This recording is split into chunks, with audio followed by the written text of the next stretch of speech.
order. Mr. Boyce, could you lead us in the Pledge of Allegiance? I'd love to, thank you. Pledge allegiance to the flag of the United States of America and to the republic for which it stands, one nation, under God, indivisible, with liberty and justice for all. Apologize for starting this meeting late. Everybody knows I like to start meetings on time and show up on time, so. Okay, just a reminder, the call-in number for tonight is 1-469-998-6201. When prompted, enter the following conference code, 342-631-867#. You do that again? Call-in number is 1-469-998-6201. When prompted, enter the following conference ID, 342-631-867#. Ms. Lees, could you do the roll call? Mr. Ayer? Present. Mr. Boyce? Present. Mr. Davis? Present. Mr. Hampton? Here. Mr. O'Connor? Present. Mr. Schwartz? Present. Mr. Smith? Present. Ms. Wiles? Present. Mr. Peterson? Present. President, you have a quorum. Thank you. Could I have approval of the minutes from our January 26th meeting? So moved. Second. Is the hand vote? All those in favor, raise your right hand. 9-0. I need approval of the agenda. Mr. President, I would move that we amend the agenda to move development presentation number 2 to just after the approval of the claims. Second. I need a motion to approve the agenda as amended. Vote. We need a vote to change the agenda. Right. All right.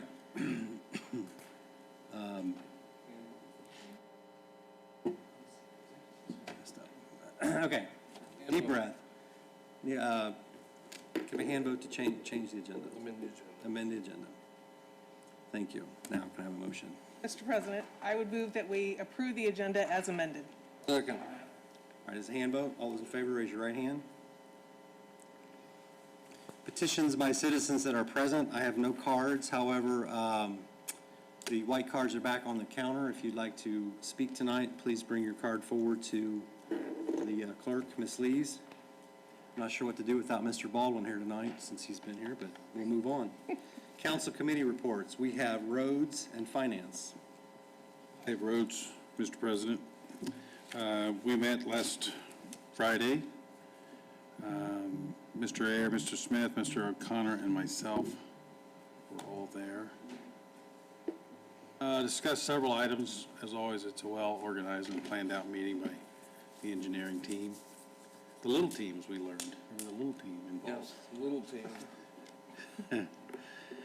Talked street rehab, they talked community crossings grant, they reported the funds are available to complete Pebblebrook this year. They're being very aggressive with grant applications right now.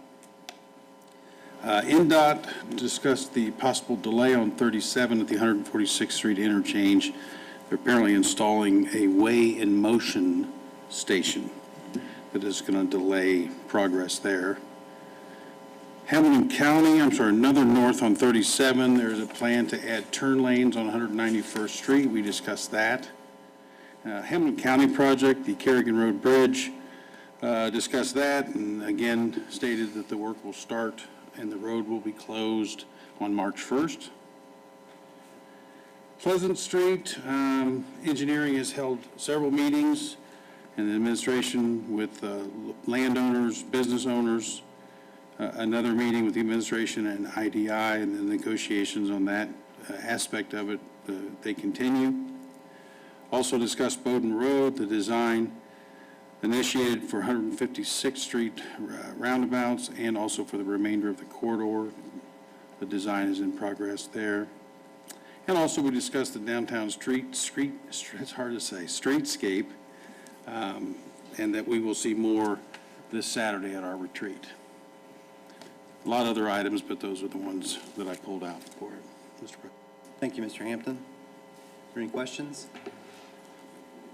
If not, Mr. Davis will have finance report. Thank you, Mr. President. Finance Committee met last Thursday, February 4th. Myself, Will Hampton, and Greg O'Connor were in attendance. Andrew Neary discussed the bond authorization for the Nexus Apartments Development Cityscape, the consideration of a bond authorization ordinance and related financing documents. This is something that the Economic Development Agreement with Nexus Apartments was approved at our last September council meeting. Chief Matt Mitchell, Noblesville Fire Department, discussed additional paramedic certification, explanation of request by him and his department for an additional paramedic certification and associated fiscal action required with that. Sam Barris discussed year-end appropriation transfers, summary of the fiscally neutral year-end appropriation transfers necessary to resolve remaining budget shortfalls as of 12/31/2020. Sam also discussed the review of 2020 year-end appropriation reversions. Appropriate balances remain unobligated through the end of the year. Heather and Jeff discussed 2020 year-end encumbrances carry forward, which is the proposed resolution to authorize carry forward of spending authority for active obligations, which were executed but not fully paid in 2020. And we'll move the review agenda, the amendment for this report, this meeting, and the claims do come to this council with a favorable.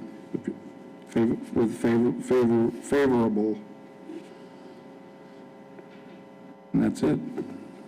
Thank you. Any questions for Mr. Davis? If not, can I have an motion to approve the claims? Mr. President, I'll move to approve the claims as submitted. Second. The hand vote. All those in favor, raise your right hand.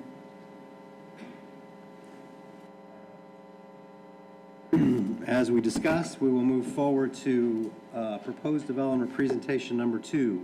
County to consider introductory information for the proposed Hamilton County parking garage to be located at 225 North 9th Street, bounded by 8th, 9th, and Clinton Streets, and the east-west alley. County Commissioner Mark Harebrant. Good evening, Welcome. councilors. Welcome. For the record, my name is Mark Harebrant, Hamilton County Commissioner. Joining me tonight, I have Mitch Hannum with the Garmong Construction Group, Sanjay Patel from RQAW, who is the design and architectural engineer of this proposed parking garage, as well as Dan Stevens, who is our Director of Administration for Hamilton County, and the commissioners, who's been very involved in this project from day one. I know that you have been presented a lot of information prior to us being here tonight, because I know I've been called by several of the councilors asking questions about this particular project. Hopefully, we've been successful in answering a lot of those questions, but we're here tonight publicly to answer any of those questions that anyone may have regarding any concerns about this particular project. All right, throw the darts. All right. Well, I'll start then. I want to commend you. This is always, when you say parking garage, it can be perceived as a very unattractive project, but as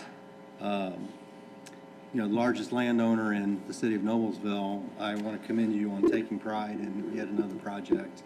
Mr. Wood does a good job of keeping them clean, and from the courthouse to Judicial Center, county garage, this is a very attractive project. Couple of questions. The height of the building seems to be above our current, it'll be the tallest building, a little taller than Levinson.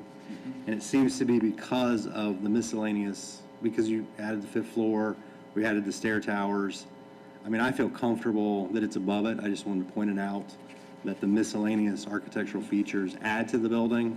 So I'm okay with it, but I just want to point out it is taller than our current ordinance. I think for clarification, our original proposal is for a four, level garage, and that's what's always been proposed.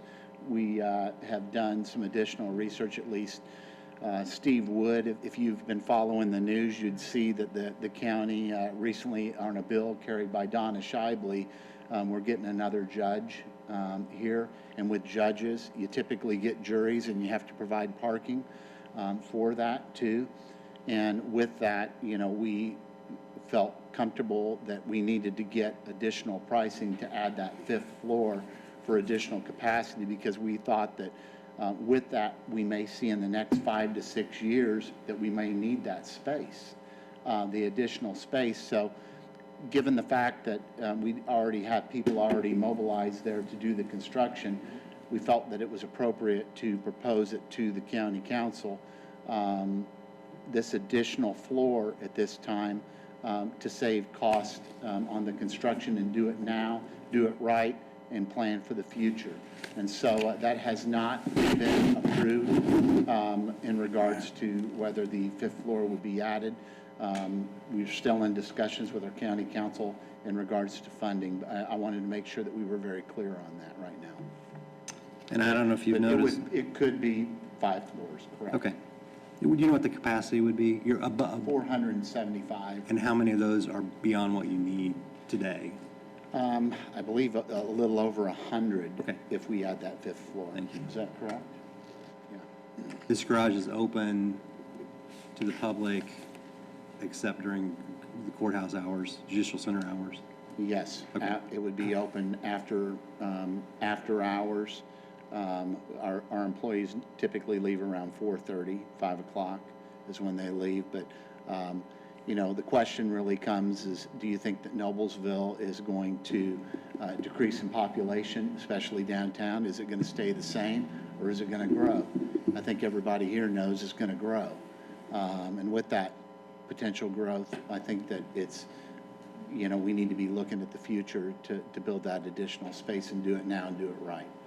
We, our Economic Development Department managed to get only $135 million of investment downtown. So I think it's safe to say we're partners in that growth. So thank you. One other question that came up, in your renderings, it didn't show any parking. There are some parallel spots managed and owned by the city. The rendering that RQAW did took those away. Thank you for clarifying that we are not losing that inventory. Correct. Those are coming back. So thank you for the clarity on that. That's all I had. Anybody have any questions? Mr. Smith? Yep. I just have 2 quick questions. Yeah. What is the initial timeline look like for you guys? One of the people, if we get approval, regardless, we've already gotten approval on the 4 stories. So our plan is to move into construction March, April? if we can. May 1st is May? when we're May anticipating 1st? that turn. Okay. The other question I got from a few residents that live on 9th Street, Mm-hmm. what does this, your garage is kind of unique in that everybody's mostly coming in and leaving at the same time. So what does that look like? Most of your parking is leaving off of State Road 32 Yes. currently. So what pressure will that put on 8th Street and 9th Street? I don't know that you'll really see. Okay. Really much of a difference. They all have their own ways that they travel to go home. I'm sure there's going to probably be pretty much to the same as what it would be anyway. What's unique about the county too, even though they do get off at 4:30, there's a lot of people that stay afterwards too, and so it's really staggered quite a bit if you really watch what happens to that parking lot after hours. Cool. So, Thank you. Commissioner, thanks for being here. thank you. Appreciate your taking time to join us. Is the color palette that I'm seeing, is that what we'll see when construction's complete? I'm sorry, what was The that? color palette, the actual reds, the grays, the renderings, are those gonna be close? You want to answer that question? You give us such tough questions. Sanjay Patel with RQAW Corporation. The colors that you see in the renderings that we've given you might seem a little muted. I'm not sure the quality of the product that you actually got, but a lot of the actual colors that we're looking to put on the building come from the courthouse, the mansard gray roof, the brick on the courthouse itself. So that's what you'd expect to see when we're done with the building. And then what kind of lighting scheme will this have? Will it be well lit?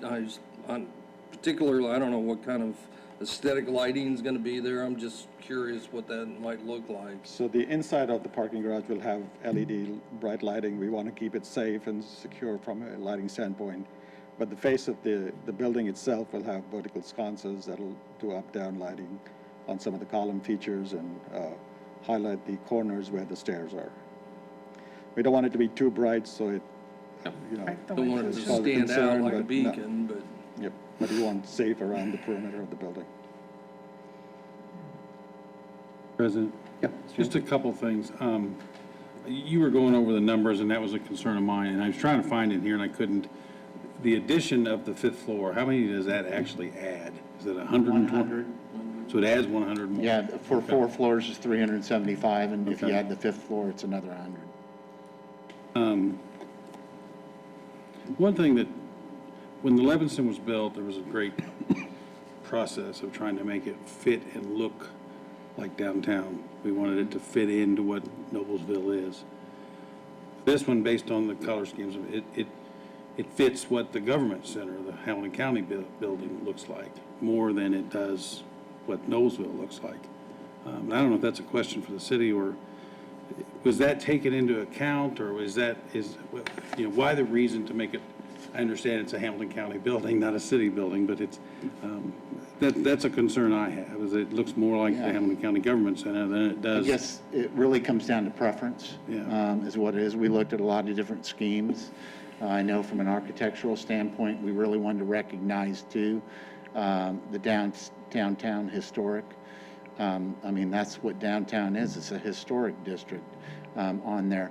I will tell you too that when we put out some of the renderings, we were overwhelmed with calls about how aesthetically pleasing they really liked this design that was put out. I even got a comment today when I was talking to someone from the IBJ about, wow, this really looks nice. I think it'll fit in that area very nicely and really blend with everything that's happening downtown. I think similar, they've added there's a band across the first floor that gives it that, as you're walking. Yeah, it's hard to tell by this, but A little small. Is there anything you wanted to add regarding architectural, what was looked at? One of the things that we did take into consideration is the scale of the courthouse square. And so originally the concepts were, large masses of precast plank, and it really didn't fit in with Noblesville and with that in relationship to the square. So trying to scale down the building a little bit to keep it more personal. Some of the features that we introduced, some of the vertical elements, some changes in color on the facade, I think helped contribute to bringing down the scale a little bit. And we feel it blends in pretty well with with the square. Thank you. Any other questions? I have one. Mr. Davis? During the construction process, can you share staging areas, parking for construction people? How will that be? Yeah, my name's Mitch Hannum with Garmon Construction. So immediately on the site, there's actually 2 pieces of property there that are county-owned. The smaller parking lot immediately to the south of Clinton that will be used as a staging area for on-site materials. Parking will all be off-site. We're working with the county right now to identify where that's going to be. So we don't exactly know, but for contractor parking, we are planning on having off-site parking and then bringing people in. There will be some closures. We plan on having Clinton Street closed for between 8th and 9th for a significant portion of the project, while still allowing for some access from the local businesses that are immediately adjacent. And then we will have some intermediate closures on both 8th and 9th for isolated periods of the construction time, just, a few days here and as we bring in materials. Thank you. One other comment, we are currently discussing Phase 2 of our downtown development plan, and the streetscape that you showed is a little different than what we are proposing. I just would, when that starts to become available, I'd reach out to Mr. Patel and maybe incorporate some of those elements would be great. Absolutely. Just Thank let you. us know what we can do to assist and. Thank you. And collaborate and make it look nice on there, so, thank you. Anything else? Questions? Thank you very much for. Thank you. Thank you. All right, we'll move on to new ordinance for discussion. Council to consider ordinance 080221, an ordinance authorizing the issuance of the City of Noblesville, Indiana taxable economic development revenue bond, Series 2120, Nexus Project, and the lending of the proceeds thereof to Nexus Apartments LLC, and authorizing and approving other actions in respect thereto. Andrew Murray. Good evening, Council. Andrew Murray, Economic. Second. Good evening, Council. Andrew Murray, Economic Development Director for the record.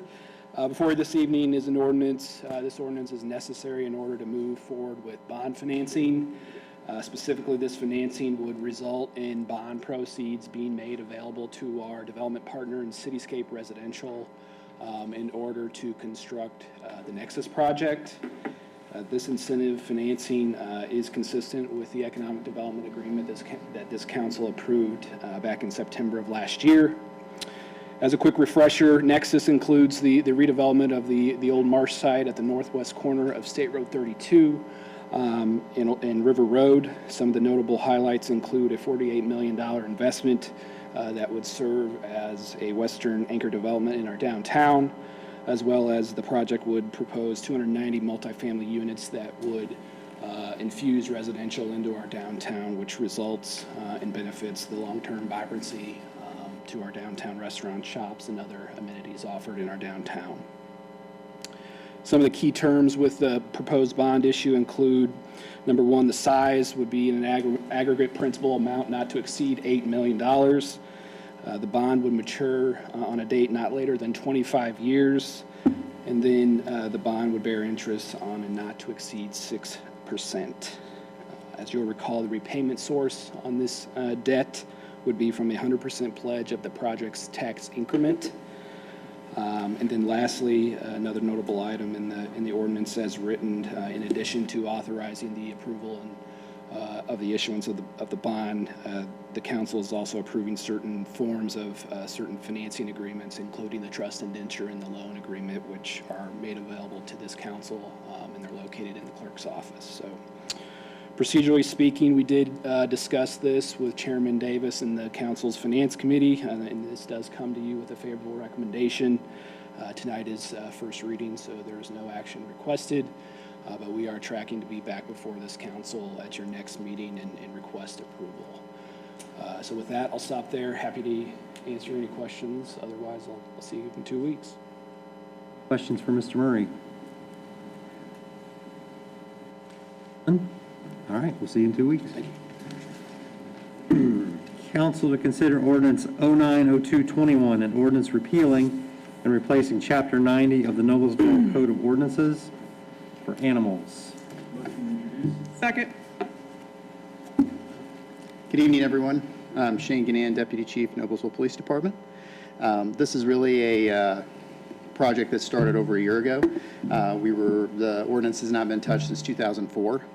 There was a lot of antiquated language in there and some things that needed to be removed. So my team and I began changing that. Then more recently, in just the past few months, we were reached out by Hamilton County Humane Society and the Sheriff's Department to ask us to adopt a lot of their definitions and some of their language to make it a little bit more universal. This helps with prosecution of the cases as they go into court. So we agreed to do that.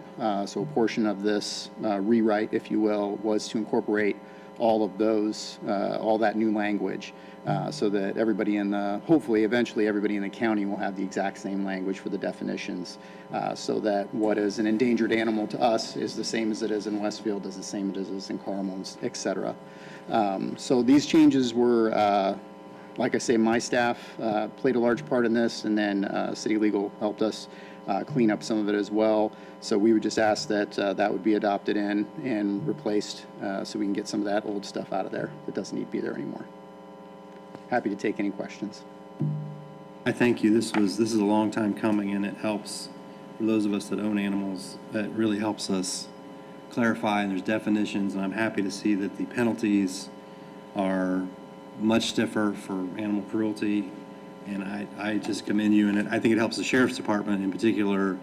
When you're driving down the road, you don't have to sort out, is this dog on this side of the road abused and this one not? It's much more consistent, and I commend you. That was a lot of work, and I'm happy to see any questions.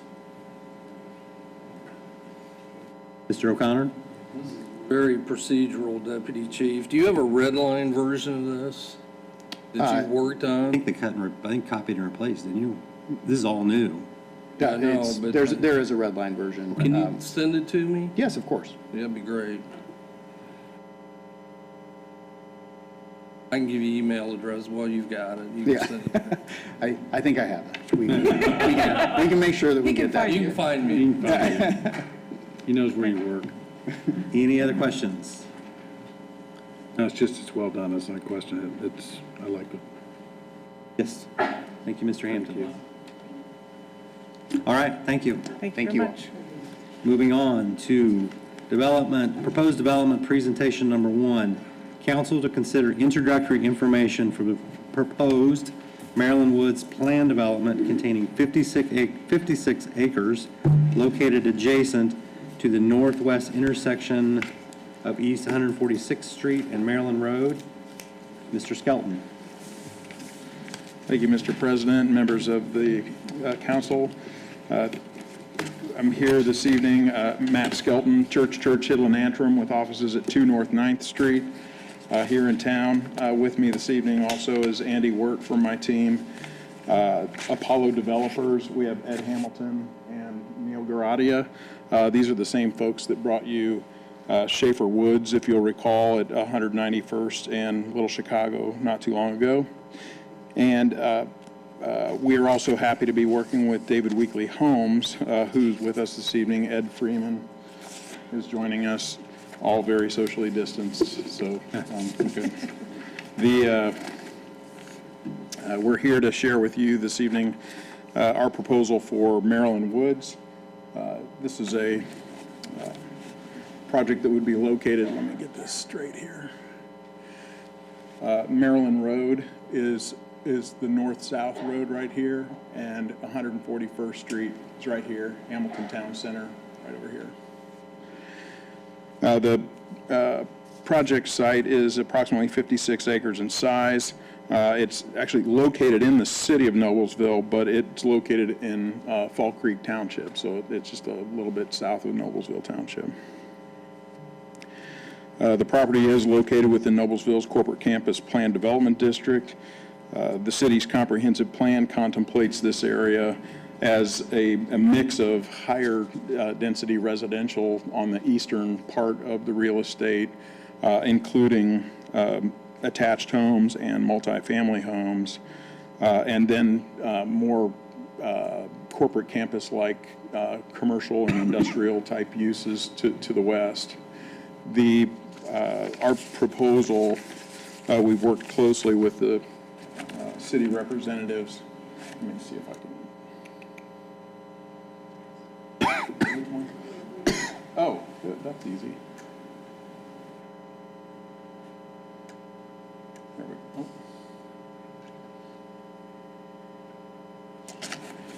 The concept plan for Maryland Woods is designed to really provide a transition from what is residential to the east and to the south of this site. And I'll show the area map again. We have Maryland Woods, as you will recall, within the city of Noblesville here. And this is a community named Westminster that is in the city of Fishers.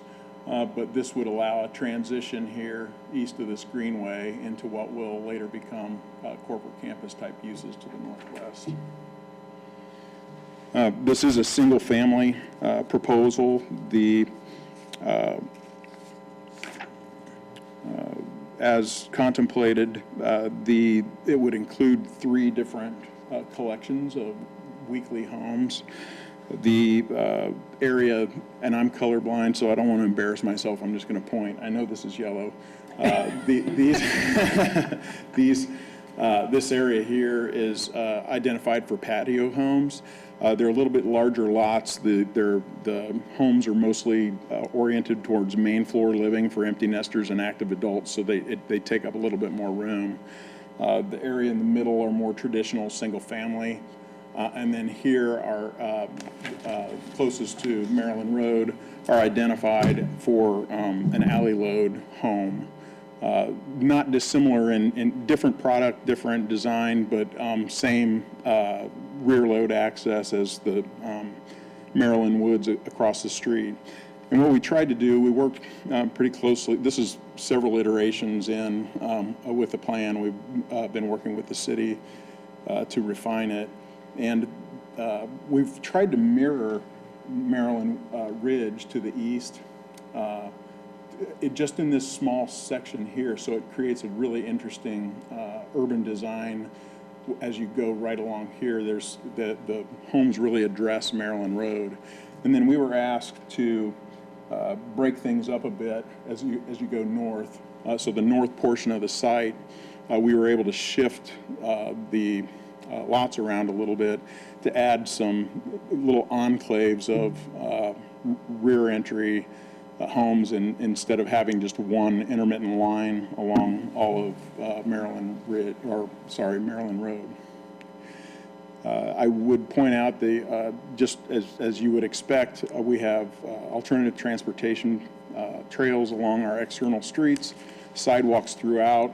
One noteworthy improvement that we're proposing is a nature trail through the green and wet areas to the north and to the south that really will provide a nice opportunity for a dog walk or a nature walk, or just to get out of the darn house for a little while.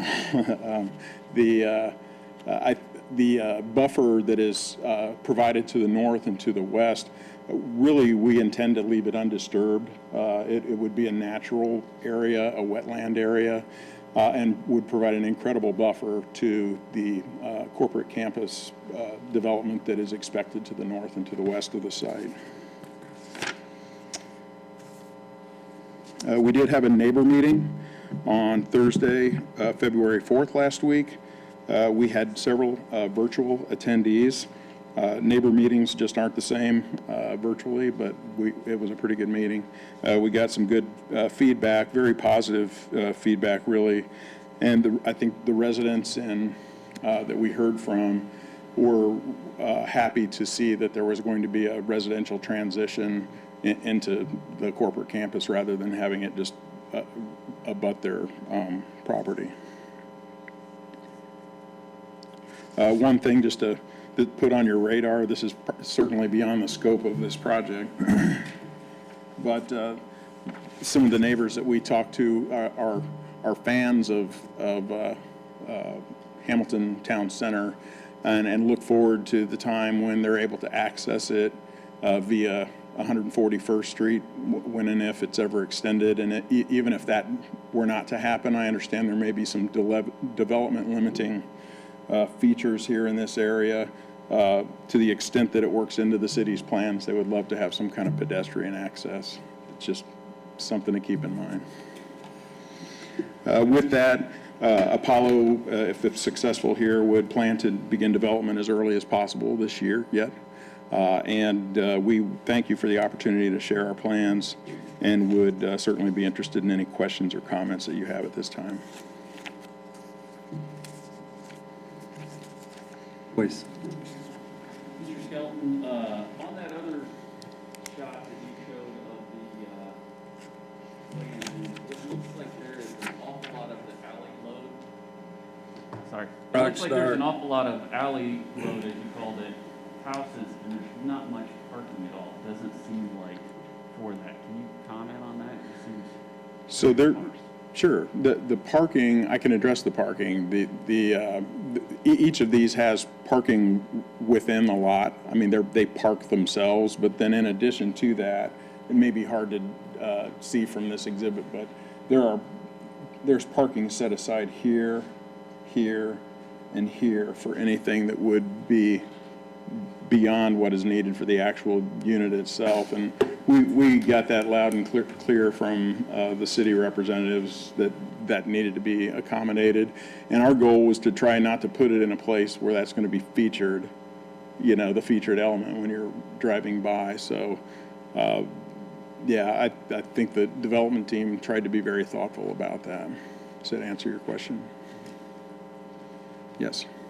You don't have any additional parking spots that entails this No, we can get you that. I don't know it off the top. Also, I have a concern with the 16-foot alley. Brian? Brian, grab that mic. I have a concern with the private road access and the 16-foot alley. Previously, I had a firefighter on here, kind of kept track of this stuff. You're putting quite a bit, 60 units in a pretty small space on a very thin lot, and 36 foot. I think we have to really look at these alleys and private roads as far as access from a public safety standpoint. We're happy to. We're happy to circle around and address that. And also, anytime we have a private road, the homeowners don't understand it's a private road. So we get the phone call when the snow doesn't get moved, or the trash can gets run over. We can address those. Thank you. I did know we took the right-of-way out of Maryland Road, which caused the setback to go from 50 to 15 feet. And it seems like if the front of the unit is sidewalk, thin buffer, trail, then road, the 15-foot setback, especially if we do improve 141st Street, I understand why, but that seems, 15 feet seems really tight to come out your front door. And potentially there's another blister or a second lane going into the roundabout. 15 feet seems pretty small. And thank you. And we'll dial that in too, because I'm not exactly sure what the purpose was for. I mean, I'm sure the right-of-way take was Same with, for a but then plan we in took the place at that right-of-way, you time. didn't move Yeah. your buildings, yeah. Yeah. Okay. Any other questions? Mr. O'Connor? Mr. Skelton. Mr. O'Connor. I'm looking at the tract, the buildings or homes that are kind of at the southeast corner. Do those face Maryland Road? They do. So all of them that are facing Maryland, I mean, the front of the home faces Maryland Road. All the ones that are perpendicular, yeah, would. Similar to what's in Maryland Ridge. Exactly, yeah.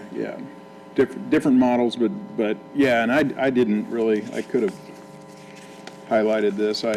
We provided copies of the exhibits. These are some examples. If anybody wants to see these, some of your team members have been through these. They're being built in Oak Manor, by just south of the Kroger area on Highway 32, and they're beautiful homes. Westfield? Yep. Yep. There'll be an HOA in here, I presume. Of course, yes. Yeah. The other thing, and I think you asked for an exception to it, but I'm looking at the corners and the patio home, and would appear that if you are on a corner, your back window is going to be I don't know. I'm kind of struggling a little bit with that configuration, but it's probably trying to maximize lots on those corners. Because I think our typical UDO requirement's, what, 1.5 times? 1.5 times, and they're asking for a waiver from that. And I'm not sure how that's really gonna look. So, I don't know. Wait, I want to make sure I understand your comment, so. Oh, sure, go ahead. I've got this up right here, where you want me to point? I'll go up Right in the to, middle go up of to the one side. of the corners on, right there. Here? Yeah, that lot, the one across the street, the one above it, and then the one across, those. Because you're gonna have a window, rear window with a lot. I know you want to maximize the square footage in there, but at the same time, it just seems a little compact, I guess would be the right way to say it. Noted. We can do a better job of showing how that would lay out and what those would actually, the way the floor plans work. I didn't bring all that information with us, but duly noted. Thank you. What is the total number of residences that you're putting in here? I'm trying to, So there are, 135. 135? Okay. I just couldn't see, I couldn't find it. 56 acres. the small, yeah, the numbers are actually. Oh, I see it, I got it. Okay. Then the price, well, go ahead. Size on these 36 foot The smallest ones are as small as 1,400 square feet, and then it goes up quite a bit beyond that. Because the 36 by 80 lot's only 2,880 square feet. Yeah, the minimum requirement is 14, and then on, I assume you have a garage on top of that. there's main floor garage, and then there are 1,400 square foot minimum. And then the patio homes are, the one story are a minimum of 16. I mean, some will be larger, of course, much larger, but 16 and 1,700 square feet for 2-story. And then same for the interior lots in this area. The minimum is 15 for a single floor and 16 for 2-story. That's going to be a waiver down from our standard. And those are minimums. I think, in my mind, I just look at this being a little bit too dense of a project. You know, when you're looking at roughly 1,800 square foot on 2,800 square foot lot, you're not giving much left over. Not much room for landscaping. Right. Yeah, there's approximately, there's a little over 50% of this site that remains unclear. I mean, it's undeveloped. What we tried to mimic and transition from what's around us, and that was really the goal. And then we've tried to weave in as much and transition as much to the larger patio homes I as understand the possible. reason for the density, but, you know, you're utilizing every inch of that ground with as much as you can. I just have a concern with that. Noted. Any other questions? Mr. O'Connor? I think, and not to be redundant, Mr. Boyce did an excellent job of pointing out the parking concerns, but I know in some of our other higher density neighborhoods, you tend to have folks buy the home, they find out that they've got a lot of stuff, and the garage ends up being the storage unit. And so that puts pressure on the parking because there's no place to put the car. So I don't know that there's anything an HOA can necessarily do about it, but you know, the garage is meant to be a garage, not a storage unit, which, you know, ultimately it becomes a parking issue, and you drive around some of the existing neighborhoods and it's like bumper cars. And I've seen, you know, you're going like, it's a serpentine travel through there, and, but I don't know that there's necessarily anything you can do to keep people from using the garage as a storage unit. and I've seen that addressed very well through HOA docs. I mean, if, that requires your personal vehicles to be in the garage. parked off-street, yeah. Yeah, and not in the primary I mean, the intention of the parking spaces is for overflow, obviously. It's also, the parking is not very convenient to a few of the units.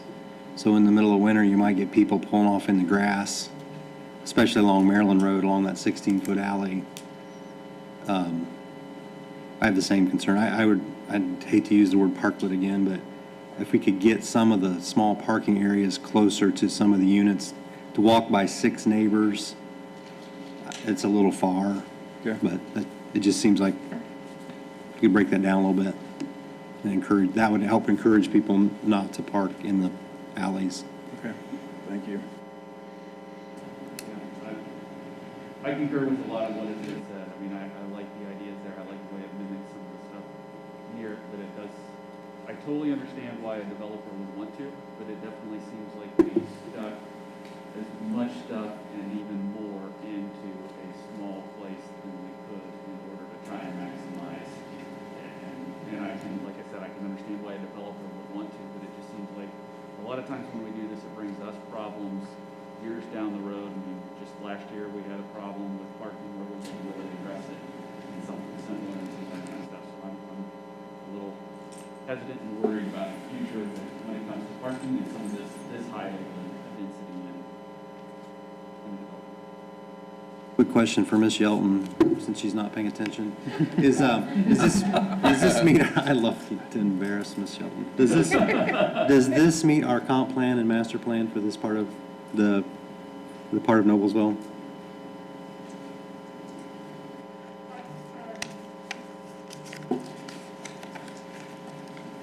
I've got the exhibit somewhere here. I believe the comp plan shows this as being, I want to say infill residential, some type of residential. It is also infill and again, mixed residential is what the comp plan shows. It currently is what is known as community in the corporate campus plan development district. Okay, so this meets the comp Yes. plan. Thank you. Mr. President, I don't want to put him on the spot, but our fire chief is here, Mr. Mitchell. Have you been brought into this at all, Chief Mitchell, about just the way this would be potentially a public safety concern? Matt Mitchell, Noblesville Fire Department. I have not personally. I suspect our Fire Marshal Chief Cross has looked at these plans. If they've been through the TAC process yet, is that accurate? Not yet. So we have not evaluated this yet. And if you're asking me to evaluate it, it would be a huge problem. I am 6 years removed from this world, so my answers would definitely not want to be recorded on the record. So I suspect Chief Cross will have the opportunity to comment on the things that you're concerned about. I appreciate it. Thank you. Yeah, Ms. Shelton. Just one other item. This will be reviewed by the Technical Advisory Committee on a preliminary basis at my February 18th meeting. Again, it will eventually, once, if this gets approved, it'll have to come back with full construction drawings. But basically what we do at the preliminary review is tell them those items that are big picture items for all of us, whether it be police and fire, whether it be planning or engineering. So they will, by the time it gets back to council, by the time it gets to Plan Commission, I will know what those big ticket items are, and they will be a part of the staff report. Thank you. Any other questions? One, Mr. out of O'Connor. curiosity, are the green dots trees? They are. They are. They are. Come on, Mr. Yeah, and I mean, I presume that was the case, but it could have been shrubs, it could have been street lights, it could have been. No, they are. And just to give a Don't little say bit of. streetlights. Streetlights, we brought it up again. Thank you, Mr. O'Connor. The alley load homes are contemplated as the base price, the starting price of them is in the $250,000 range, so it's $250,000 and up. The ones in the middle are $290,000 and up, And the ones, the yellow ones, are $350 and up. So, I mean, I don't know how familiar Noblesville is with David Weekley Homes, but they build a fine house, a very nice house. And so it's easy to conjure up the worst possible image, but that's not what this is. So I just want to be clear. Oak Manor, right? Yep, It's Suffolk, thank you, yeah. And Sarah's seen them, she knows where they are. Any other questions? Thank Mr. you very Stillman. much. On to miscellaneous number 1, council to consider approval of Noblesville Small Business Resiliency Grant Agreements. Kayla Arnold.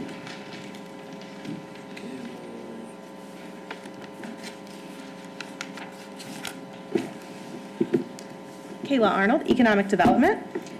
In front of you, you have 45 grant agreements signed by recipients of the second round of funding for the Small Business Resilience Grant Program. We appreciate the continued support that we were able to offer a second round of funding and ask that you accept all of these agreements, and happy to answer any questions. Any questions for Ms. Arnold? I don't have any questions. I just want to thank you, and the mayor's not in here, but I wanted to thank the administration for doing this. I think it's one of the, best things that we voted on. I'm really proud to support it, so thank you for Absolutely. your work doing this. Questions? Can I have a motion on this item? Mr. President, I would move approval of the Small Business Resilience Grant Agreements as presented. 4 seconds. So, this is a hand vote. All those in favor, please raise your right hand. 9-0. Thank you. Thank you. Council to consider appointment to the Parks Board Foundation. So we discovered that we had someone leave mid-year and we haven't replaced them. Erin Jennings is lived in Noblesville since 2009. She has 2 kids at Noble Crossing. She's the PTO president. She finished the Noblesville Ambassador Program with Brandon Bennett in 2019. And she actually called me enthusiastically looking for an opportunity to serve, which we don't get very often. But I strongly recommend this appointment if anybody has any questions. If there are no questions. Mr. President? Yes, thank you. I would move that we approve our appointment to the Park Foundation, Erin Jennings, correct? Thank you. Second. Second, there's a hand vote. All those in favor, raise your right hand. 9-0. Council to receive summary of fiscally neutral year-end business appropriations pursuant to Resolution RC 4720. Mr. Sam Barris. Thank you. Council members, Sam Barris with OFA staff. For the record, this is a report following up on a resolution that council approved in December, authorizing our office to make budget neutral appropriation transfers before the end of the year in order to close the books on 2020 and make sure that there was appropriation balance remaining for all appropriation lines. So no action is required on this, but there is a summary table, should be included in your agenda. As I've said before, our goal is to have as few a number of these sorts of year-end closeout transfers as possible and to handle these sorts of fiscal actions through the regular processes that we normally follow. I'm not going to go into every one of them, but there are a couple that are slightly larger dollar amounts than the others. So the first is all within the IT department, so it's self-contained. It's simple moving of appropriation authority from the 400 series to the 300 series. As you know, we dealt with a variety of IT-related budget issues throughout the year. This is one that kind of falls into the same category of realigning the budget within our IT department, and this one just didn't get done in time to do through the regular process. And then the biggest dollar amount one, it looks like a large amount, over $100,000 for the police department, but in actuality, it's really a technical item. This is out of the Cumulative Capital Development Fund, which we use to make lease payments for purchases of capital equipment from previous years. In the budget, we attempt to allocate these lease payments out to various departments based on who bought what. In this case, not enough budget authority was allocated to the police department, but we had enough in the budget on an overall basis to do this as a budget neutral transfer. So hopefully those will be better going forward too, so we don't have to see budget actions like this. But if anyone has any questions on any of the other ones or on those items, I can take those now, or you can follow up with me individually, and I'm happy to get those answered. So again, no action is required here. This is just a report. Quick question. I had in my head, none of these could be more than $50,000. And I think I might have misstated that at one point in the past too. There's a $50,000 limit on transfers that are made on a quarterly basis. In this case, I think there was a limit for this resolution years ago, but it was removed kind of with the realization that legally we're obligated to make sure that there's appropriation balance remaining in every line. So if there does happen to be something that's more than a $50,000 issue, that leaves us in a bit of a tough spot in terms of either breaking that into multiple actions, which seems silly, or other less accounting appropriate ways to make sure that that item can be paid. Thank you. Any other questions? No other questions? We'll move on to council to consider resolution RC 721, a resolution authorizing encumbrance carry forward from the 2020 budget year. Sam Barris. Council members, this is a similar follow-up item. In December, our office reported, I'm not sure if the report was to full council or maybe just to finance committee, on encumbrances that departments intended to bring forward from 2020 into 2021.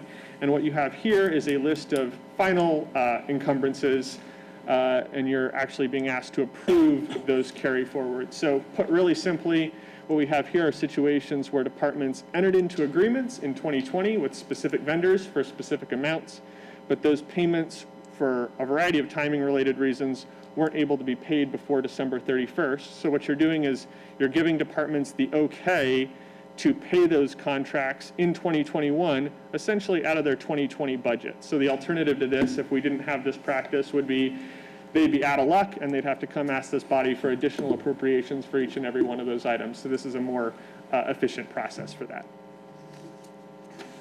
Seems like engineering, where we have multi-year projects, this is maybe the only way to do it. So, any questions? Mr. President? Yes, sir. I'd move that we approve resolution RC-7-21. Second. A hand vote. All those in favor, raise your right hand. 9-0. Transfer. Council to consider transfer TA 0121, an appropriation transfer in the general fund for the fire department to cover costs associated with an additional paramedic certification. Mr. Sam Barris. Thank you. Council members, as stated, this is a transfer for the fire department out of non-departmental contingency. This is to cover the cost of an additional paramedic certification for the fire department. So firefighters that are paramedic certified are eligible to receive an additional $5,500 of compensation as part of their pay. In this case, the fire department is asking council to approve them going from, currently they have 37 of these certifications included in their budget. This would go up to 38, and it's an ongoing change. So by approving this, you're in effect saying it's okay for them to have up to 38 of these people on an ongoing basis. And the cost is a little bit higher than $5,500 because, as you know, as pay goes up, so do a variety of other employer-related costs. I can answer any questions on the fiscal action. We have Chief Mitchell here if you have questions about this in more detail. Any questions for Mr. Barris or Mr. Mitchell? We have one up here. Mr. Boyce. Chief, I am confident we probably need an additional one, but is there anything in specific that is driving that need? Just out of curiosity. Matt Mitchell, Noblesville Fire Department. Specifically to answer your question is paramedics, the need for paramedics is always kind of a threat for us from the standpoint that it's probably the most important service we provide, the advanced life support. And we have a number of medics that are eligible for retirement. We have some medics that revert their certification. So there's always kind of a moving target to try to get where we want to be. In this particular case, this is a great opportunity for us because We had intended during the budgetary cycle to send 4 members to paramedic school. We ended up negotiating a deal with other Hamilton County fire departments to engage another provider out of Texas to provide the paramedic class at a reduced cost, and it's actually going to be local, so lots of advantages there. So with that reduction in cost, we were able to capture a 5th member, okay, to be able to send the class this year, which is a great opportunity for us. The only missing piece is this stipend, this ongoing stipend that we need to fund, so that's the reason for the action. But it is a very good opportunity for us so that we can, you know, put that potential threat, you know, further in the future, perhaps, so. Thank you. Thank you. Any other questions? Mr. President, Yes, sir. I move that we approve transfer TA-01-21. I'll second that. The handbook, all those in favor, raise your right hand. 9-0. Thank you. Are there any council comments? I would like to commend Patty Johnson's efforts these last few weeks. The snow came and she has responded and the team has responded and it's been amazing, and I'm sure she's not listening tonight because she's plowing out somebody's cul-de-sac. Thank you, Patty and team and administration for making that happen. I've also had a lot of great comments on the snow removal around the downtown area and square. And the trails, the Parks Department has done a phenomenal job on the trails too. I mean, it's all around. Anybody who travels anywhere, even in this county, this is really a great job with the snow removal.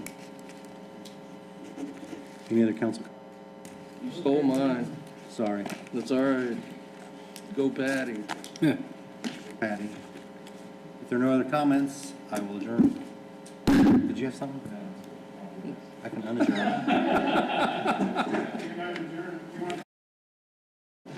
We're still here. It's off the record, don't worry. I was just gonna, or it's on the record. You just tell me what it's supposed to be. I'd like to reconvene, I'll reconvene this meeting. Can I? was just simply going to say, I just wanted, on behalf of the administration, to thank the council. I think there are other cities around the state of Indiana, even around the country, where you see that mayors and council members maybe not always get along, but I just want to thank all of you for always being willing to listen and engage our team, and thank our team at appropriate times too. So I just wanted to commend all of you for all your work and appreciate what you do. Now we're adjourned. Now you can go on. There you go. We appreciate you not being hard-headed and always taking willingness to work with the council. Not very often.